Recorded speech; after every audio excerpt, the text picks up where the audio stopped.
सारी उसकी इंफॉर्मेशन है, और फिर जो दूसरा पार्ट है उसमें सारा कोड है कि लिनक्स कैसे इस्तेमाल करते हैं। सही सही। मेरे ख्याल से काफी है वैसे, वो तकरीबन वही यूज में यही यही चीजें यूज होती हैं। यार जी। नुमान जल्दी नहीं दे दिया इन्होंने, वो दूसरा जो था डीप डाइव जो है डॉकर्स डीप डाइव, वो जल्दी दे दिया उन्होंने, इतनी जल्दी क्या थी? सर कुछ भी नहीं है सर, इतनी वीडियो है ही नहीं। मैंने लाइनक्स की है ना, एक दिन में बैठ के सारी देख ली। यार तेरा तो स्क्रीन टाइम ज्यादा है, हमारा नहीं होगा। अभी नहीं वैसे कह रहा हूँ सर, वो इतना कोई टफ भी नहीं है, थोड़ी सी ठीक है, कमांड्स हैं और बस। नोमी तू कह रहा तो मान लेते हैं यार। और डोकर की भी सर तकरीबन सिर्फ 13 या 15 वीडियो हैं सिर्फ, वो भी अगले वीक बैठ के कर लेंगे। सही सही, अगर तू इन कह रहा तो वीडियो ठीक है। इन वीडियो का शेयर कहाँ पर पड़ा हुआ? मेरे पास है नहीं, शायद मैंने मिस कर दी है। कोई प्लीज अगर बता इस पे। पोर्टल ये पर। सर PIAIC के पोर्टल पे आप लेक्चर्स पे जाएंगे ना, ऑनलाइन लेक्चर्स पे, तो वहां जब हाँ आप AI का ओपन करते हैं तो फिर जो पास वाली भी जो आज तक उन्होंने शेयर की है वो भी, और उधर भी पड़ा हुआ है, तो उधर आप देखेंगे, अपने उस पे लॉगिन करें और हाँ लेफ्ट साइड पे जो बार आती है उस पे जाएं, ऑनलाइन लेक्चर्स होगा, वहां क्लिक करें, फिर AI का आएगा उसको क्लिक करें, फिर आगे ये सारी गेट वगैरह की और ये DL की ओल्ड और ये सारी पड़ी होंगी पांडास वगैरह की, तो उसके अंदर लाइनक्स का भी और ये डॉकर डीप डाइव का भी पड़ा हुआ, तो उधर के ही कह रहे हैं। तो चले। ये डाउनलोड हो जाती है, किसी ने की है डाउनलोड वीडियोस, हो सकता है नेट कई दफा अवेलेबल नहीं होता, तो किसी ने डाउनलोड करके रखी हुई है? नहीं, सर मेरे एक ख्याल एक से करके होती मना है, भी है। मैंने ट्राई किया, एक एक करके होती है। तो एक एक करके ही होनी है, जाहिर है कि अब अलग अलग वीडियोस हैं तो इकट्ठी तो नहीं ना होंगी। नहीं सर, प्लेलिस्ट पूरी हो जाए ना। तो वो खुद ही करनी, एक एक करके करनी पड़ेगी।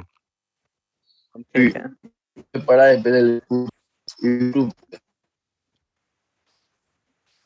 अच्छा, राशिद यार कह रहे हैं कि पड़ा हुआ आपने है यूट्यूब। कोई प्रैक्टिस की है किसी ने लिनक्स की? मैंने यहाँ से मैंने किया।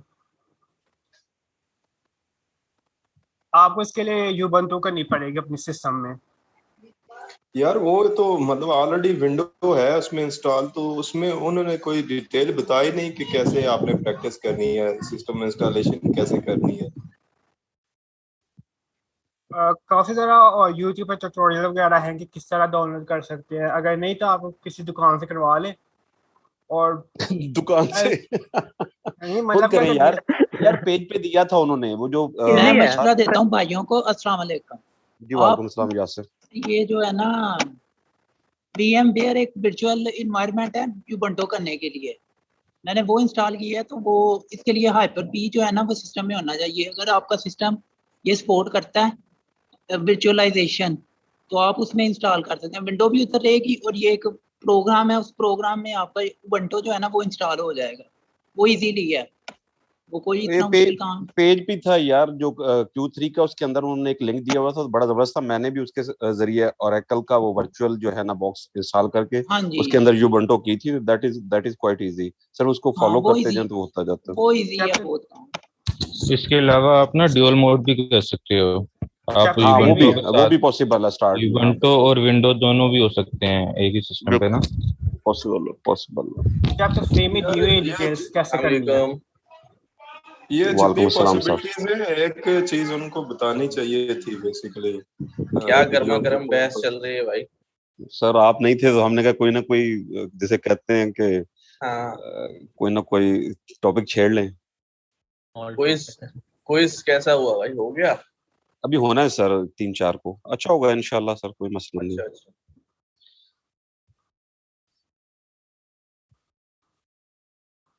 हम कहाँ पे थे लास्ट टाइम? सर हमने वो चैप्टर जो 6 इसकी किया था। वो चैप्टर एग्जांपल 6 करनी थी सर, एम्बेडिंग एग्जांपल वाली। करनी थी सर। जी जी जी। तो मैंने कहा था एम्बेडिंग डाउनलोड कर लीजिएगा, तो आप लोगों ने हो गई सबके पास? कर ली थी सर। जी जी हो गई थी, मेरी हो गई थी, तो रेस्ट ऑफ का मुझे नहीं पता। मैंने बल्कि वो चला के भी देख ली थी, चलती है सही हाँ है बस सर। वो वेरी सिंपल है, उसके बाद तो कोई मसला ही नहीं है। प्री जी जी वो ट्रेन चला वर्ड के देख ली। एम्बेडिंग्स हमने, हाँ, लिंक से डाउनलोड करनी थी, उसके हाँ बाद हमने एक इशू आया था विंडोज पे, वो मैं हमें उस पे लिनक्स वगैरह पे नहीं आएगा। जो फाइल ओपन करते हैं तो फिर इनकोडिंग जब ओपन के साथ एक और हाँ एक्स्ट्रा वो तो पैरामीटर अभी देना पड़ता मैंने देखा, वो तो पहले भी 2-3 बार आया, तो मुझे लगा वो अब सबको पता चल गया होगा। है। जी जी वो ओपन में फिर वो कर लिया UTF-8 था। की जो है ना वो डाल दी। जी इनकोडिंग इज इक्वल UTF-8 ना, हाँ तो वो डाल दी, तो रेस्ट ऑफ ठीक था। That is what. तो from raw text to word embedding, ये काम जो है हमने करना था, और ये हमने यहाँ से लिंक से जो अपना डाटा भी डाउनलोड मैंने तो कर लिया था, आप सबने भी कर लिया होगा hopefully. Yes sir. Yes sir. उसके बाद सिंपली जो है ये कोड है जिसमें हम जो है वो अपनी एक्सटर्नल फाइल्स से डाटा जो है वो रीड करा रहे हैं सिंपली, और इसको अपनी कोडिंग के अंदर जो है वो लेकर आ रहे हैं। सारा जितना भी टेक्स्ट है हमारे पास, लगभग 25,000 रिव्यूज जो है वो इस टेक्स्ट की लिस्ट में अंदर जो है आपने अपेंड कराने हैं रीड करा के। और तो क्योंकि हमारे पास लेबल्स नहीं है, हमने जो पिछली प्रोसीजर किया था उसके अंदर हमारे पास फोल्डर नेम्स थे, जिससे हमें पता चल रहा था कि अभी भी हमें डाटा में पता चल रहा है ये लेबल्स जो हैं ये नेगेटिव के फोल्डर में है, इसलिए इनका लेबल जो है नेगेटिव है, और ये रिव्यूज जो हैं ये पॉजिटिव फोल्डर में से इनका रिव्यू पॉजिटिव है।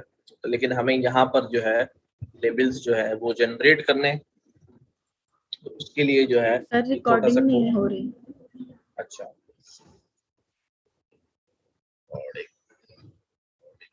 Recording in progress. तो ये कोड सबको समझ में आ रहा है या मैं एक्सप्लेन करूं? वैसे तो बड़ा सिंपल है।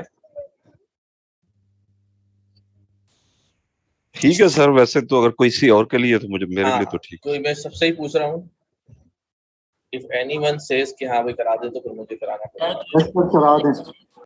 अच्छा, करवा दें। और ये भी पूछना था सर, यहाँ ट्रेन और टेस्ट दोनों आने थे कि सिर्फ टेस्ट ही आएगा? यहाँ पर ये शुरू में ट्रेन होना था। ये हम काम पहले ट्रेनिंग डेटा के लिए करेंगे, जब हम जाएंगे टेस्टिंग डेटा लेने के लिए, टेस्ट करने के लिए, तो वहां पर हमें दोबारा करना पड़ेगा काम। यानी जब हम डाउनलोड करते हैं तो टेस्ट का सिर्फ आता है, ट्रेन का नहीं आता? तो नहीं, हमने टेस्ट ही लिखा था ट्रेन की जगह। दोनों आते हैं सर, दोनों आ रहे थे भाई, डाउनलोड करने पे दोनों दोनों आ रहे थे। मुझे यहाँ तक याद है दोनों आ रहे थे। नेट इनका डिस्कनेक्ट हो गया होगा सर, तो वो वाला ये है, ये मेरे पास फोल्डर है देखें, और ये टेस्ट ट्रेन दोनों आ रहे हैं। देखिए सर, मेरे पास तो सिर्फ टेस्ट आता है, और मैंने टेस्ट ही किया है, बीच में ट्रेन नहीं मिल रहा था मुझे कहीं से भी। डाटा जब आपने डाउनलोड किया इस लिंक से, तो हमारे पास तो दोनों, आप दोबारा डाउनलोड कर लीजिए। सर मैंने बहुत दफा डाउनलोड किया, डिलीट किया, बहुत दफा किया, लेकिन सिर्फ टेस्ट होता है उस लिंक से। यस सर, टेस्ट ही आता है, मैंने भी किया है। मैंने किया, ट्रेन टेस्ट दोनों होते हैं यार, दोनों होते हैं। वहीं से मैंने भी किया था पिछली दफा, आपके सामने डाउनलोड पे लगाया था, तो सेम चीज आ रही थी। लेकिन सर हमारा इस लिंक से नहीं आता, समझ नहीं आ रही क्या करें। हो सकता है कि वो कोई और भी फाइल पड़ी हो वहाँ पे सेम नाम की, तो शायद उसमें एक ही फाइल पड़ी हो। अभी एक काम कर लेते हैं, उसका लिंक आ रहा है मेरे पास डेस्कटॉप पे, मैं इसको दोबारा डाउनलोड पे लगा देता हूँ। जब तक कि डाउनलोड हो रहा है हम देखते हैं क्या निकलता है इसमें से। और ये जो एक्स्ट्रा बैंडविड्थ यूज होगी, इनसे पैसे ले लेने सर। अच्छा जी, तो ये वो हमारी डायरेक्टरी है जहां पर हमारा ये डाटा जो है वो मौजूद है, ठीक है। और ये वो डायरेक्टरी जहाँ पर हमारा ट्रेन का फोल्डर मौजूद है। इसी पाथ पे इस फोल्डर के फर्दर जो है वो ट्रेन का नाम ऐड कर दें, तो ये पूरा पाथ जो है वो ट्रेन फोल्डर बन जाता है। अगर आप यूं नहीं भी करना चाह रहे हैं, तो आप जैसे ये डायरेक्टरी हमारी मेन डायरेक्टरी जहाँ पर पड़ा हुआ, मैं कॉपी किया, आप ट्रेन के फोल्डर को ओपन करके ये वाला पाथ कॉपी कर लें, तो ये आपको ज्वाइन वगैरह जो है वो नहीं करना पड़ेगा। डायरेक्ट आप जिस तरह ऊपर वाला पाथ लिखा हुआ है, नीचे वाला पाथ भी एज इट इज पेस्ट कर सकते हैं, सिर्फ फॉरवर्ड स्लैशेस जो है वो कन्वर्ट कर लीजिएगा। यहाँ हमने लेबल्स जो हैं वो जनरेट करने हैं। यहाँ हमें सारा टेक्स्ट जो है वो एक्सटर्नल फाइल से रीड करा के हमारे इंटरनल कोड में लेकर आना है। क्योंकि हमने दो जगह से डाटा जो है वो रीड करना है, नेगेटिव के फोल्डर से और पॉजिटिव के फोल्डर से। इस वक्त हमने डायरेक्टरी जो है वो ट्रेन की ली हुई, और हमें मालूम है हमारे ट्रेन के अंदर दो फोल्डर है, नेगेटिव और पॉजिटिव। तो ये आउटर लूप लगा हुआ है, इसके अंदर एक नेस्टेड लूप लगा हुआ है जो आपकी फाइल्स को रीड करेगा। आउटर लूप में जब फर्स्ट फाइल चलेगा तो ये कह रहा है कि नेगेटिव लेबल टाइप जो है वो नेगेटिव है। अब क्योंकि हम पहुंच चुके हैं कहां पर, इस फोल्डर में, इस फोल्डर से हम ट्रेन में जा चुके हैं, ठीक है। ट्रेन फोल्डर के आगे अंदर जो है वो दो फोल्डर है, नेगेटिव पॉजिटिव। तो पहली दफा जब लेबल टाइप ऐड होगा तो दिस विल बिकम नेगेटिव, तो हमारा एक्सेस जो है वो यहाँ तक खुल जाएगा, ट्रेन के अंदर नेगेटिव फोल्डर के अंदर यहाँ तक हमारा एक्सेस खुल जाएगा। तो ये हमारा जो है वो डायरेक्टरी नेम आ गया कि हमारी नेगेटिव डायरेक्टरी है। फर्दर हमने एक और फॉर लूप लगाया है इंटरनल कि ये क्या कर रहा है, os.list डायरेक्टरी नेम इस फोल्डर के अंदर जितनी भी फाइल्स हैं सबको आइटरेट करेगा 1 by 1 और एक एक करके इसको बेचता रहेगा। ये एक इजाफी काम हुआ है, ना भी होता तो कोई ऐसा मसला नहीं था, क्योंकि हमें मालूम है कि हमारे फोल्डर में सारी टेक्स्ट फाइल है और सिर्फ हमारा यही डेटा है। बट अगर यहाँ मिक्सेलेनियस फाइल होती टेक्स्ट फाइल के अलावा तो ये जरूरी हो जाता कोड कि वो फाइल, अगर जो फाइल नेम वहां से उसमें रीड किया है उसकी लास्ट 4 डिजिट्स टेक्स्ट या कैरेक्टर्स जो हैं वो .txt हैं, तो फिर उसी को रीड करना। अगर ये कंडीशन वहां पर डॉक्स की फाइल आ गई, एक्सेल की फाइल आ गई, तो फिर ये कोड जो है वो बिल्कुल भी एग्जीक्यूटेबल नहीं रहेगा। तो अब क्या किया जी, फाइल नेम उठाया, उसने चेक किया सारे टेक्स्ट हैं तो ये ओके हो जाएगी, कंडीशन ट्रू। फाइल को ओपन कराया, os.path.join, कहाँ ज्वाइन करना है, डायरेक्टरी नेम हमारा कहाँ तक पहुंच चुका है, हमारा डायरेक्टरी नेम पहुंच चुका है नेगेटिव तक।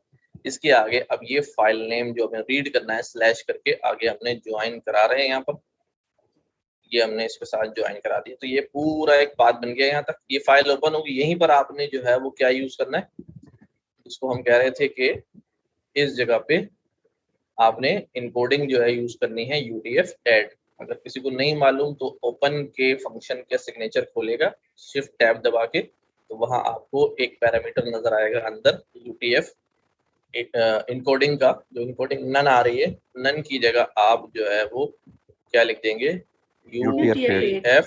मैंने यूज कर ली थी। हाँ, बहुत सारे लोग कंफ्यूज थे, मैं देख रहा था, लेकिन यूट्यूब से देख के की। हाँ, UTF-8 जो है वो आप यूज कर लेंगे। अच्छा सर, ये जब की जगह पास करना है या एक्स्ट्रा पैरामीटर पास करना है?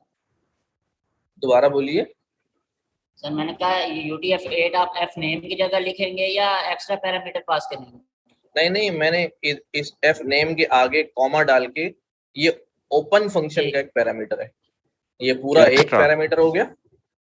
इसके बाद कॉमा डालेंगे और encoding is equal to UTF-8 जो है वो आप पैरामीटर पास करेंगे। मैं अभी दिखा दूंगा कोडिंग में, कोई मसला नहीं। अच्छा, अब आपने फाइल ओपन करा दी, पहली टेक्स्ट फाइल ओपन हो गई, उसको आपने इस हैंडलर के थ्रू रीड कराया। रीड कराने के बाद जो भी इसका कंटेंट आया वो यहीं पर रिटर्न हुआ और आपने कहा भी जो कंटेंट आया है उसको टेक्स्ट फाइल में अपेंड कर दो। ये कंटेंट उठा के इसने यहाँ पे डाल दिया, ओके हो गया, और फिर फाइल को क्लोज करा दिया। अब हम कह रहे हैं कि भाई ये कंटेंट, क्योंकि हमें यहाँ लेबल देने नेगेटिव है या पॉजिटिव, हमने कहा अगर उसकी लेबल टाइप नेगेटिव है, इस दफा लेबल टाइप क्या चल रही है, अभी नेगेटिव चल रही है, लेबल टाइप नेगेटिव है, इसलिए लेबल्स के अंदर जाके 0 अपेंड कर दो। अपेंड कर दिया। अब ये इंटरनल लूप जो है वो दोबारा अगली फाइल उठाएगा, और क्योंकि नेगेटिव फोल्डर के अंदर तकरीबन 12,500 फाइल हैं, तो ये इंटरनल लूप 12,500 टाइम चलेगा और यही काम करता रहेगा। हर दफा फाइल उठाता रहेगा, रीड करता रहेगा, टेक्स्ट में डालता रहेगा और उसका लेबल 0 डालता रहेगा। एक वक्त आएगा इस डायरेक्टरी के अंदर सारी फाइल रीड हो जाएंगी, तो ये फॉर लूप ब्रेक हो जाएगा, ये वापस अपने आउटर लूप पे जाएगा। आउटर लूप पे जाने के बाद अब अगली बारी आएगी किसकी, पॉजिटिव की। लेबल टाइप पॉजिटिव हो जाएगी। डायरेक्टरी नेम में ट्रेन डायरेक्टरी में अब लेबल टाइप पॉजिटिव आएगी, तो ट्रेन डायरेक्टरी को एक्सेस मिल जाएगा। हम फर्दर नेगेटिव से निकल के पॉजिटिव फोल्डर में आ जाएंगे।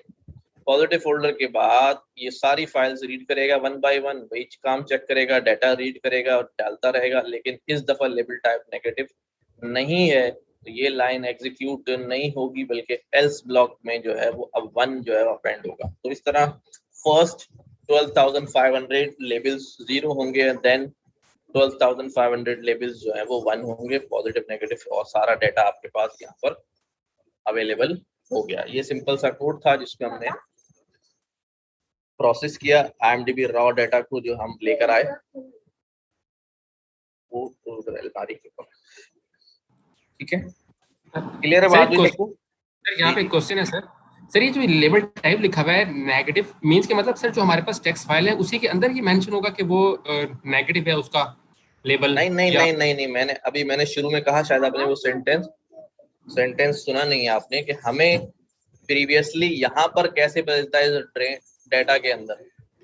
इस डेटा के अंदर ट्रेंड डेटा है और अच्छा ठीक है, यहाँ पे दो फोल्डर्स पड़े हैं हमारे यहाँ पास। पर 2 फोल्डर पड़े हैं, वो बता रहे हैं कि नेगेटिव है पॉजिटिव। Right sir. नेगेटिव के फोल्डर में जो कुछ है वो नेगेटिव है, पॉजिटिव के फोल्डर में जो कुछ है पॉजिटिव। इसलिए हमने वहाँ फोल्डर की पहचान से लेबल जो है वो असाइन कर दिया। राइट सर, ठीक हो गया। अच्छा, अब हमने वही काम करना है। देखिए पिछली दफा जो कुछ हमने सीखा था उस सारे प्रोसेस का काम जो है वो कहाँ तक था, वो था वहां तक कि हम किस तरह से अपने पूरे डेटा को इनकोड करेंगे, वेक्टराइज करेंगे।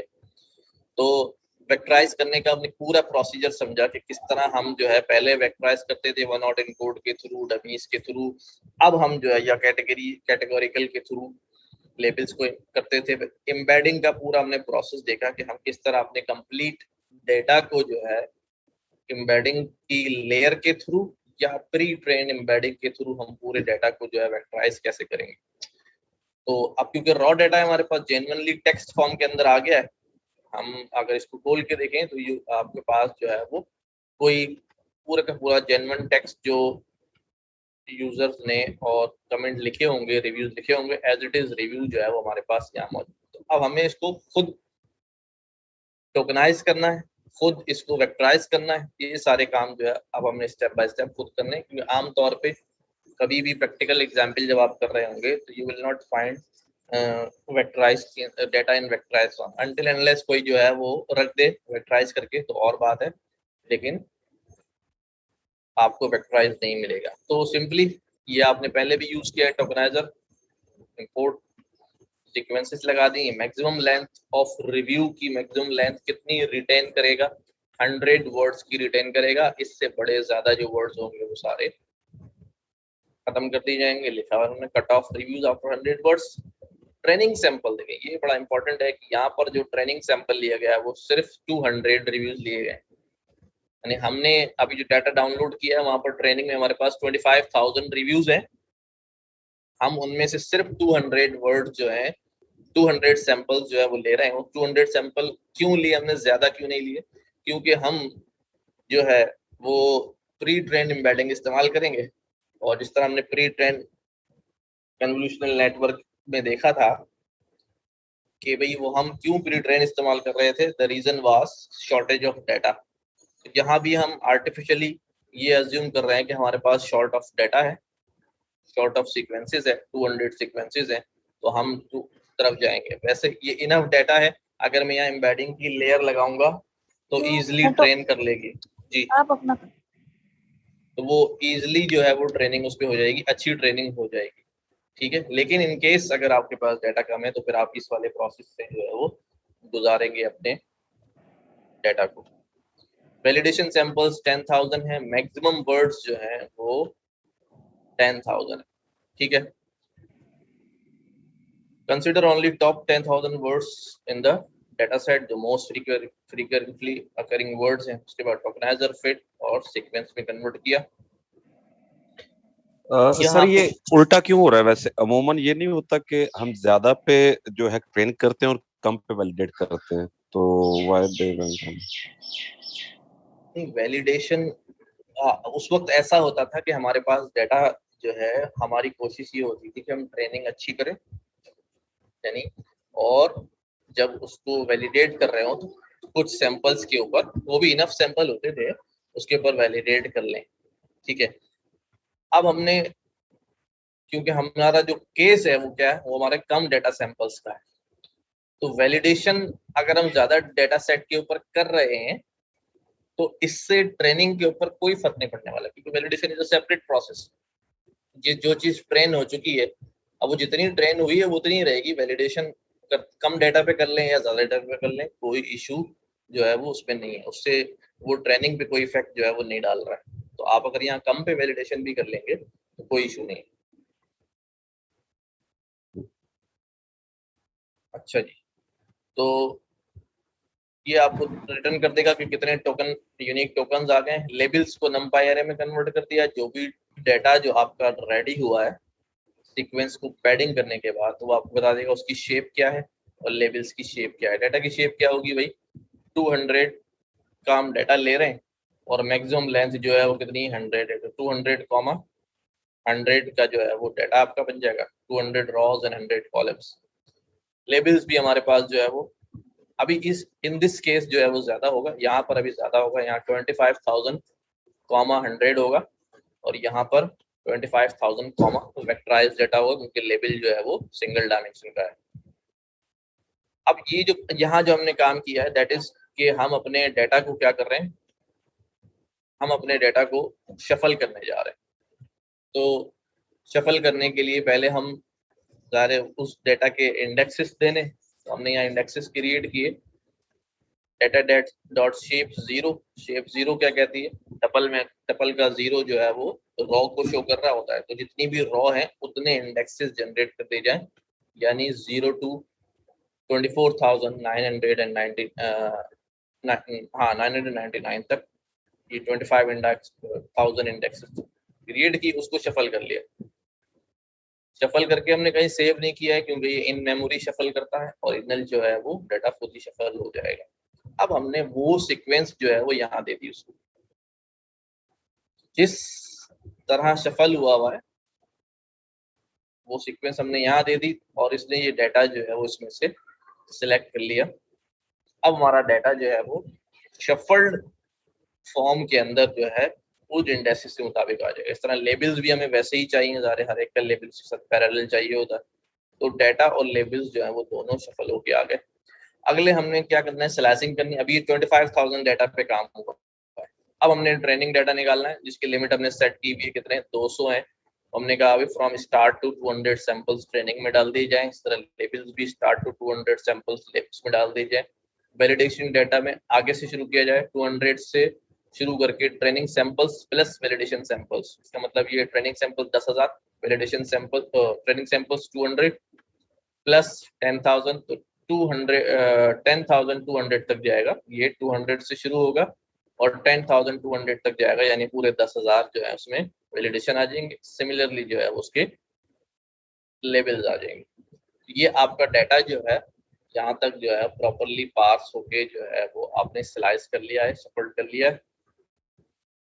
क्लब एम्बेडिंग डाउनलोड की आप लोगों ने। आप एम्बेडिंग को जो है, हाँ, एम्बेडिंग को थोड़ा सा पार्स करना था, बिल्कुल उसी तरह ये वहाँ पर मौजूद है।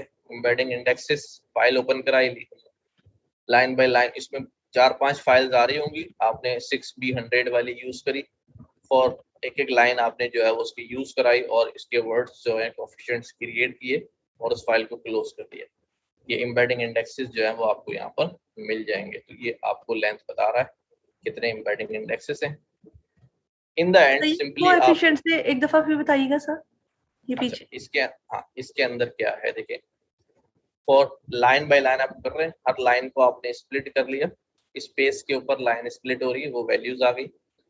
वैल्यूज का 0 जो है वो वर्ड में डाल दिया, यानी एक लाइन का जो फर्स्ट वर्ड होगा अल्फाबेटिकल वर्ड है। हाँ जी, नहीं उस लाइन में भाई एक लाइन लिखी हुई नहीं करके, यस सर, उसका फर्स्ट लेटर जो इंग्लिश में है ना, हाँ, तो वो उसका वर्ड जो है वर्ड उठा लिया आपने। अब क्या किया आपने, np.arrays वैल्यू 1 से आगे जितना कुछ है, ठीक है, उसकी एक कोएफिशिएंट्स की एरे बना दी। ठीक है, जितने भी उसके अंदर वर्ड्स आ रहे हैं उतने साइज की बन गई। अब आपने क्या किया, एम्बेडिंग इंडेक्स में वो कोएफिशिएंट्स डालते गए और एक एक वर्ड जो है वो देते गए। तो हर एज एरे का मतलब क्या है? एज एरे का मतलब कि उसकी टाइप चेंज करते हैं, ठीक है, कन्वर्ट करते हैं। सर एज एरे की यूज किया इधर, एज एरे का क्या मतलब? टाइप चेंज करने के लिए वैल्यूज को टाइप चेंज कर देना कि वो पहले स्ट्रिंग थी, स्ट्रिंग से उसे फ्लोट कर दिया, फ्लोट 32 कर दिया। तो जब आपने टाइप चेंज करी हो तो कर रहे हैं नहीं, तो np.array से भी तो हो जाएगा ना? नहीं होगा ना, वो एग्जिस्टिंग को यूज कर रहे हैं। आपने एक्सटर्नली फिर एक्सटर्नली फिर आपको बताना पड़ेगा टाइप कि मैं टाइप चेंज करने जा रहा हूँ। ठीक है, यहाँ पर एज एरे ऑटोमेटिकली आप उसको बता देते हैं तो वो इस टाइप में कन्वर्ट कर देता है। ये जो वैल्यूज हैं एज एरे जो है उनकी सर टाइप एरे अगर हम करेंगे तो वो न्यू एरे क्रिएट कर देगा ना? वो नई एरे क्रिएट करेगा। ठीक है सर, यानी अब ये न्यू नहीं करेगा? हाँ नई नहीं करेगा, ये उसकी टाइप चेंज करेगा जो प्रीवियसली उसके पास आ रही। अच्छा, ये भी बचपन का सवाल था। हाँ वो भूल जाते हैं, हमें अभी बचपन में ही है। सही है, ये भी अच्छा है। अच्छा, preparing glove embedding word matrix. अब यहाँ पर क्या किया, एम्बेडिंग डायमेंशन 100 बता दी है, जो हमने शुरू में जिक्र की थी कि हम 100 डायमेंशनल एम्बेडिंग जो है बनाएंगे। एम्बेडिंग मैट्रिक्स क्या है, मैक्सिमम वर्ड्स और उसकी डायमेंशन। मैक्सिमम वर्ड्स हमारे पास 10,000, कितने लिए हमने 10,000 लिए, एक तो मैक्सिमम लेंथ ली थी हमने और एक मैक्सिमम वर्ड्स। हाँ मैक्सिमम वर्ड्स हमारे पास 10,000 वर्ड्स है और एम्बेडिंग डायमेंशन जो है वो हमने 100 बता दी। तो अब यहाँ पर क्या किया, आइटम्स वर्ड इंडेक्स की जो हमारे पास ये यस सर, ये इसको फ्लोट में क्यों कन्वर्ट किया, इंटीजर नहीं चल सकता था इधर? बाय आमतौर पे जो बाय डिफॉल्ट एंड नंपाई एरे होती है वो फ्लोट होती है ना उसकी टाइप। ओके सर, ठीक है, ओके गॉट इट, ठीक, थैंक यू। तो ये वर्ड इंडेक्स की आपकी डिक्शनरी है, उसके ऊपर आपने लूप चलाया, वर्ड और आई दो आ गए। अगर आई मैक्सिमम वर्ड से छोटा है जब तक वो उठाता रहे एक एक वर्ड, और उसके अंदर जो है वो मैट्रिक्स बनाता रहे, उस इंडेक्स पे जो है वो एक एक वेक्टर जो है वो डालता रहे। Words not found in the embedding network will be all zeros जो है वो असाइन हो जाएगा। अच्छा, कितने काम किए हमने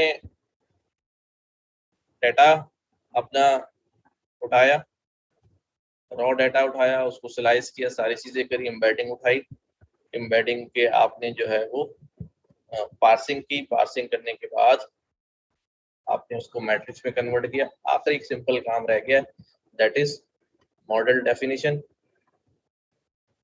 पैडिंग यूज करनी है, फ्लैटन यूज करनी है, डेंस। जी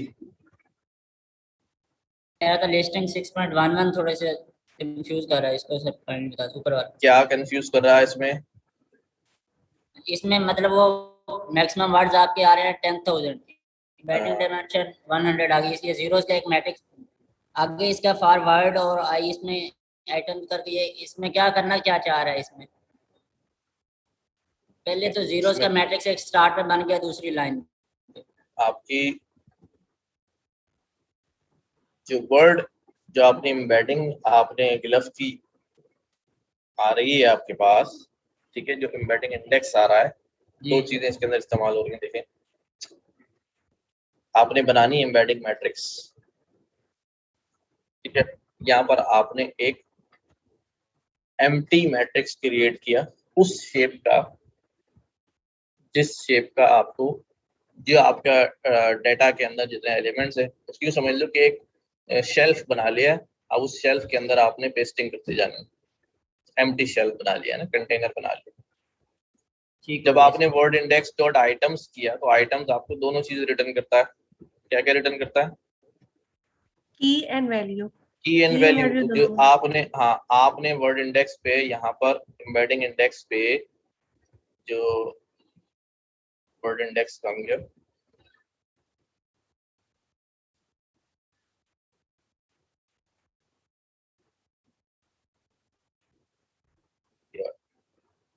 ये जो वर्ड इंडेक्स यहाँ से हासिल हुए थे आपको जितने सारे, उन सब पे आपने आइटरेट करके क्या निकाल लिए भी, उसमें से वर्ड निकाल लिए और उसके आगे उसके इंडेक्स लिखे हुए थे वो निकाल लिए।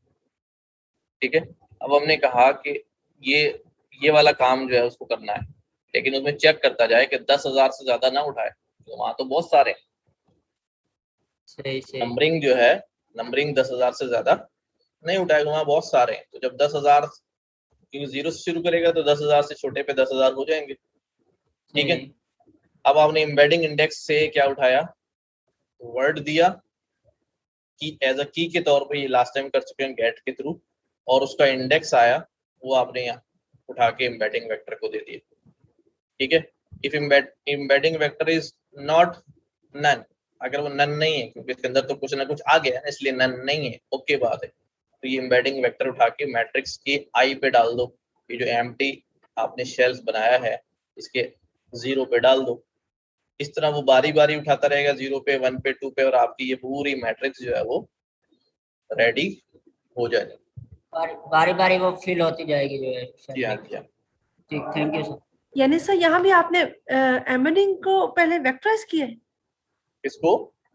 ये जो आपने जो बना नहीं, रहे हैं यहाँ एम्बेडिंग वेक्टराइज नहीं किया, वेक्टराइज नहीं कर रहे ना, तो नहीं फिर ये क्या वेक्टराइज सिर्फ उस एम्बेडिंग जो आपकी गिलाफ एम्बेडिंग थी ना, यस उसको सर, आपने यहाँ पर ये जो डाउनलोड किया था। यस सर, डाउनलोड करके आपने ये अपने डेटा के अंदर से जितने वर्ड इंडेक्स निकाले थे ना, उन सबको यहाँ पर जो है वो कॉल कर लिया, यूँ समझ लें। उन सारे वर्ड्स को वर्ड इंडेक्स में से उठाया ना आइटम्स, यस सर, उन सबको कॉल करके यहाँ पर जो है अपनी मैट्रिक्स जो है वो रेडी कर ली। ठीक है सर, ये कि उसे उठा कर मैट्रिक्स में रख दिए। जी हाँ। अस्सलाम वालेकुम। अब आपने सर मेरा एक छोटा सा क्वेश्चन है। छोटा सा, चले सर ऐसा है कि जो हम एम्बेडिंग की टेक्निक यूज कर रहे हैं, अगर ये हम प्री ट्रेन डाटा मॉडल पे कर रहे हैं, इसका मतलब है कि कुछ चीजें जो जनरल हैं उसने लर्न की हुई हैं, अब हम उसको उसी को यूज करके जो हमारे पास अपना डाटा सेट है हम उस पे मैप कर रहे हैं, समझ लें। उसमें से वही वाली चीज उठा रहे हैं। सर इसका ये मतलब है जो एम्बेडिंग लेयर हम ऐड कर रहे हैं वो ये देख लिए जो जनरल चीजें सीखी हुई हैं और जो न्यू डाटा के अंदर जो डिफरेंस आ रहा है वो इसको किस तरीके से कैटर कर रहा है? अच्छा, क्योंकि हमने जो गिलाफ एम्बेडिंग इस्तेमाल की है ना, वो इतनी ज्यादा एक्सपेंडेड है, इतनी ज्यादा उसकी डाइवर्सिटी ऑफ वोकैबुलरी उसके अंदर मौजूद है कि वी आर एक्सपेक्टिंग कि हमारा सारा डाटा उसमें कवर हो रहा है। ठीक है, समझ रहे हैं बात? जी सर। इस तरह आप इसको पुरानी वाली एग्जांपल से थोड़ा सा मैप करने की कोशिश करें। जिस तरह हमने कहा था कि convolutional network pre trend use कर रहे हैं, उस वक्त हमारे पास कोई 14 मिलियन इमेजेस थी। जी जी यस। 14 मिलियन नहीं, 1.4 मिलियन, 14 लाख इमेजेस थी, जिसमें 1000 क्लासेस ऑफ टाइप का जो है ना वो डाटा था। तो वी वर एक्सपेक्टिंग कि वो हमारा जो डाटा है वो यकीनन उसके अंदर लाई कर रहा होगा, इतनी सारी क्लासेस हैं। अच्छा, तो जब मैपिंग हम ये कर रहे हैं इसका मतलब है कि जो जनरल के अंदर सारी चीजें मतलब वो क्योंकि बड़ा डाटा सेट है, हम उस जो हमारे डाटा सेट के साथ चीजें मैच करी उसको मैट्रिक्स के अंदर लेकर आते हैं। जी हाँ, ठीक होगा सर। तो अगर वो हमारा डाटा कोई ऐसा हो जाता है जो उस एम्बेडिंग के अंदर भी नहीं आ रहा, तो then it will create a problem. तो ऐसी सूरत में फिर हमें एम्बेडिंग लेयर लगा के अपनी ट्रेनिंग करानी पड़ेगी। अगर आप भी समझ रहे हैं कि यार ये एक ऐसा वर्ड है, ये तो इस गिलाफ एम्बेडिंग के अंदर जो है ना कवर ही नहीं हो रहा होगा, तो फिर आपके लिए बेहतर है कि आप जो है वो एम्बेडिंग लेयर यूज कर लें, प्री ट्रेंड ना यूज करें। ठीक होगा। तो ये सिंपल सा मॉडल है। एम्बेडिंग आपको जो है वो 3 डायमेंशनल आउटपुट देगी। फ्लैट करने के बाद उसे डेंस में डाल देना है ताकि क्लासिफाई हो जाए। क्या किया जी, करना क्या है, बहुत सिंपल काम है। आपने लेयर 0 बताई, अपने मॉडल की लेयर 0 पे जाएं और लेयर 0 पे जाके उसके वेट्स जो हैं वो कौन से वाले असाइन कर दें, उसको वेट्स एम्बेडिंग मैट्रिक्स के असाइन कर दें।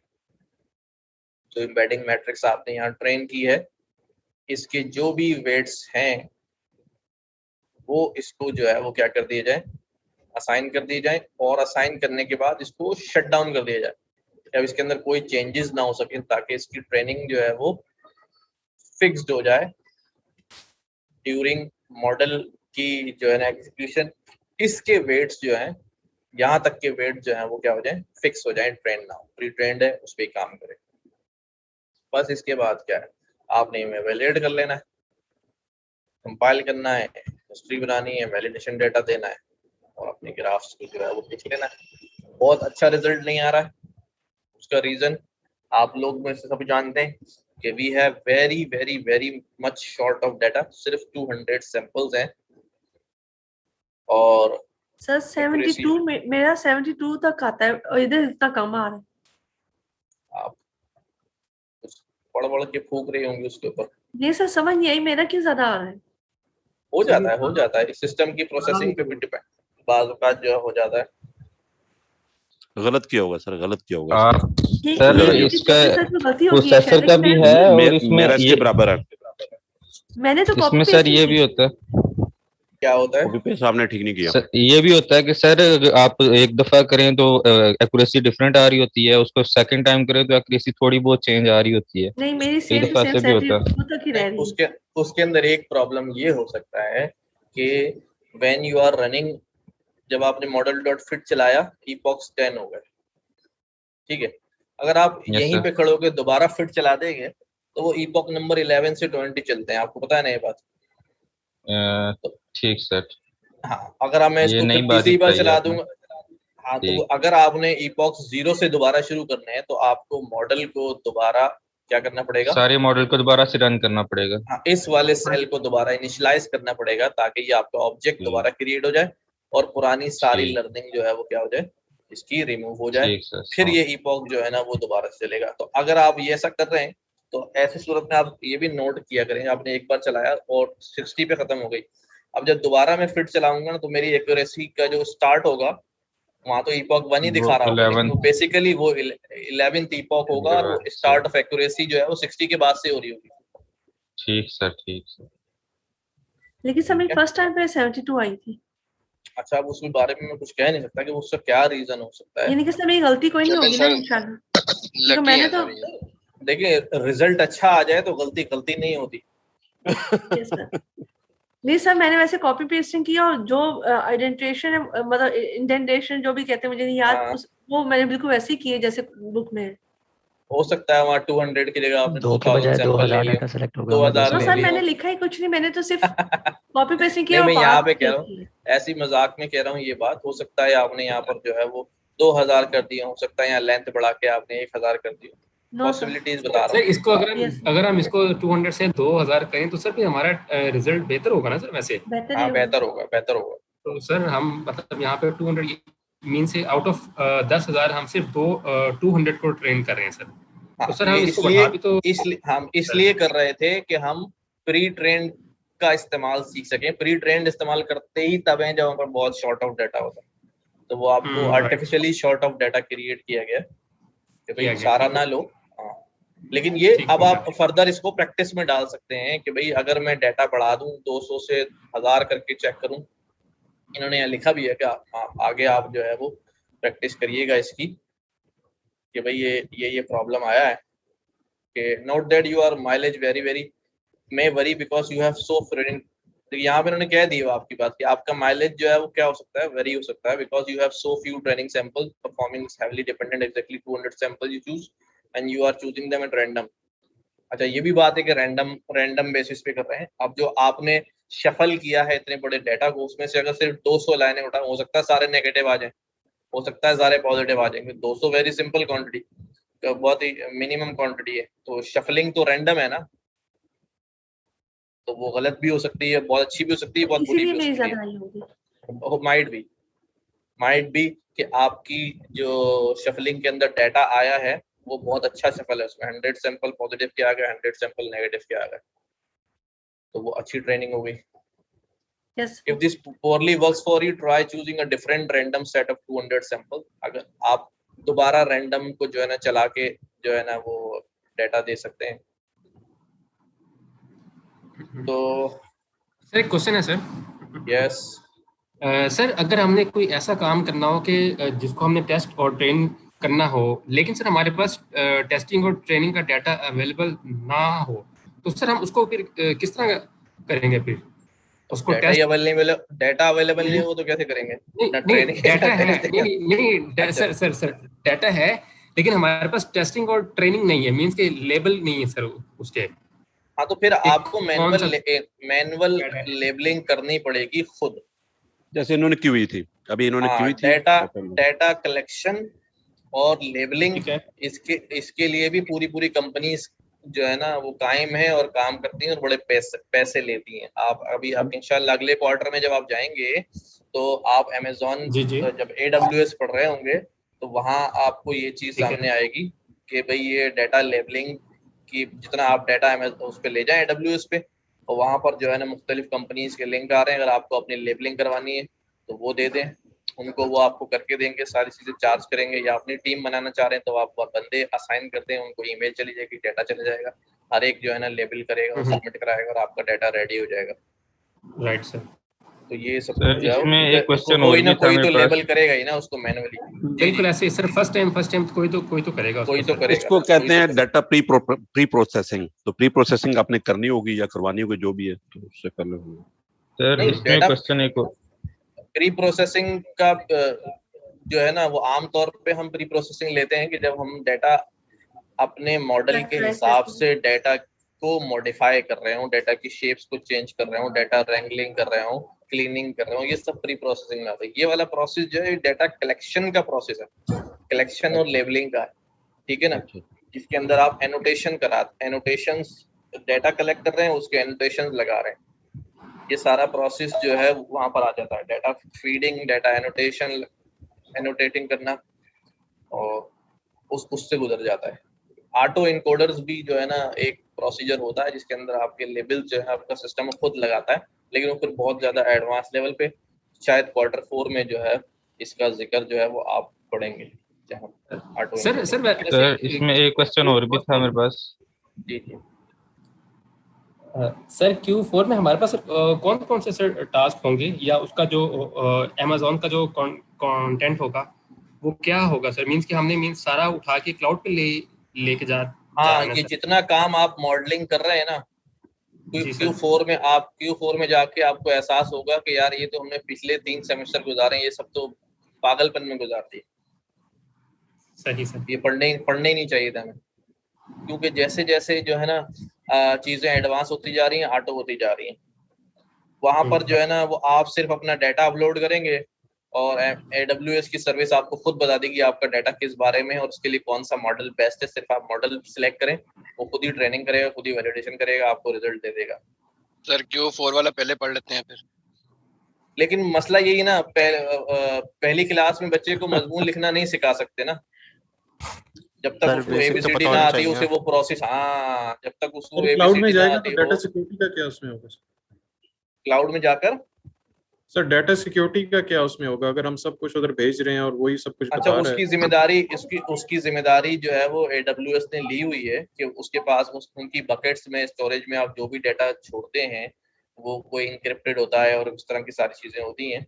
इस बात का वो दावा करते हैं, अब किस हद तक करते हैं ये तो वक्त ही बताएगा, लेकिन अभी तक कोई ऐसी कंप्लेंट सुनी नहीं है किसी कंपनी की, क्योंकि इतना बड़ा सेटअप चल रहा है। ऐसा प्रोजेक्ट हो जो किसी ऐसी इंडस्ट्री से हो जो अपना डाटा ना देना चाहे, फिर सारा काम खुद ही करना पड़ेगा। वो कभी भी क्लाउड पे लेके नहीं जाते, जिस तरह बैंकिंग सेक्टर का सारा सिस्टम है, अपने सर्वर्स, अपने प्राइवेट नेटवर्क रखते हैं, वो कभी प्राइवेट क्लाउड होते हैं। हाँ, प्राइवेट क्लाउड्स होते हैं, वो कभी भी बाहर नहीं निकालते। डिफेंस का डाटा है, फाइनेंशियल सेक्टर का डाटा है, ये लोग जो है ना वो ओपन क्लाउड जो है वो प्रेफर नहीं करते, कभी भी अलाउ नहीं करते। छोटी कंपनी के लिए है। हाँ सर रिसेंट टॉपिक पर आ जाएं। ओके जी, ओके सर एक क्वेश्चन था सर दरमियान में मेरे पास। जी सर अगर हमने एक सुपरवाइज्ड मॉडल बना लिया, सुपरवाइज्ड ट्रेनिंग से लेबल्स वगैरह हमने प्रोवाइड कर दिए हैं, अगर हमारे पास डाटा है जो लेबल नहीं है, हम उसको उस पे टेस्ट कर सकते हैं? असल में तो हमारा मुद्दा ही यही है ना, ये जो आपने बात की है, हम ये सारे काम कर ही इसीलिए रहे हैं कि बाद में हम उसे ऐसा डाटा दे सकें कि वो हमें क्लासिफाई करके दे। यही तो हमारा काम है जो आप कह रहे हैं। ठीक सर। और सर मैं हमारा मॉडल कहीं, एक मिनट, हमारा मॉडल कहीं डिप्लॉयड होगा और हम वहाँ मौजूद नहीं होंगे, बंदे क्लासिफाई कर रहा होगा, चीजें क्लासिफाई कर रहा होगा, इसीलिए तो हमने ऑटो करना चाह रहे हैं। अगर हम वहाँ बैठे रहेंगे, सुपरवाइजरी करते रहेंगे तो फायदा क्या है इसका, खुद ही ना कर लेते। तो हमारा इवेंचुअली हमारा आखिरी जो टास्क है वो तो यही है कि हम ऐसा सिस्टम रेडी करते हैं और हम कॉन्फिडेंट हो उसके बारे में कि ये बिल्कुल सही काम करता है, इसको डिप्लॉय किया जा सकता है। तो ये अभी तक सर वैसे हम वहाँ पहुंचे नहीं है ना, यानी कि उस चीज पे कि हम जो टेस्टिंग कर रहे हैं वो यही काम कर रहे हैं। सिर्फ बस हमने अपने मॉडल को, अब जैसे ये आपने क्लासिफाई वाला काम कर लिया ना, आप टेक्स्ट को जो है आपका मॉडल पढ़ के क्लासिफाई कर रहा है कि रिव्यू पॉजिटिव है या नेगेटिव है, तो अब आप इसको कर सकते हैं डिप्लॉय। ये आपका जो मॉडल है इसको आप सेव कर लें, इसकी API बना लें और जो है ना एक छोटा सा जो है ना वेब पेज बना लें, उधर यूजर से बोलें कि आप लिखो मेरी वेबसाइट के बारे में, कमेंट्स लिखोगे, आपको पसंद आई है नहीं पसंद आई, रिव्यू वो जैसे ही कमेंट लिख के एंटर करेगा, आपका जो मॉडल उस रिव्यू को प्रोसेस करेगा और सामने दिखा देगा भाई ये पॉजिटिव का काउंट बढ़ा देगा या नेगेटिव का काउंट बढ़ा देगा कि भाई। ठीक सर। अब जो बड़े बड़े इदारे हैं, जो जितनी मार्केटिंग एजेंसीज हैं, वो सारे जब कोई चीज प्रोडक्ट लॉन्च करती हैं, ठीक है, उसका टेलर आता है पहले मार्केट में,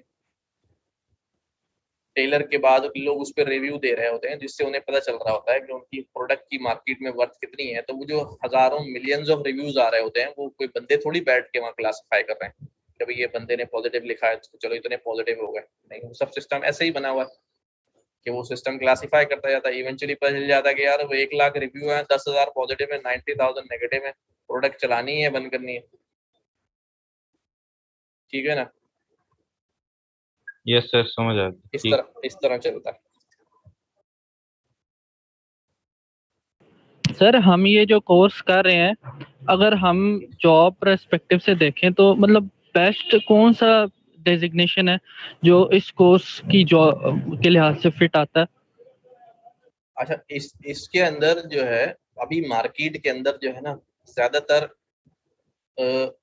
मशीन लर्निंग की जॉब्स जो है वो होती हैं, और मशीन लर्निंग इंजीनियर्स को ही जो है ना वो प्रीफर करते हैं कि वो उनको डीप लर्निंग का काम भी आता हो और सारी चीज़ें जो कर सके वो।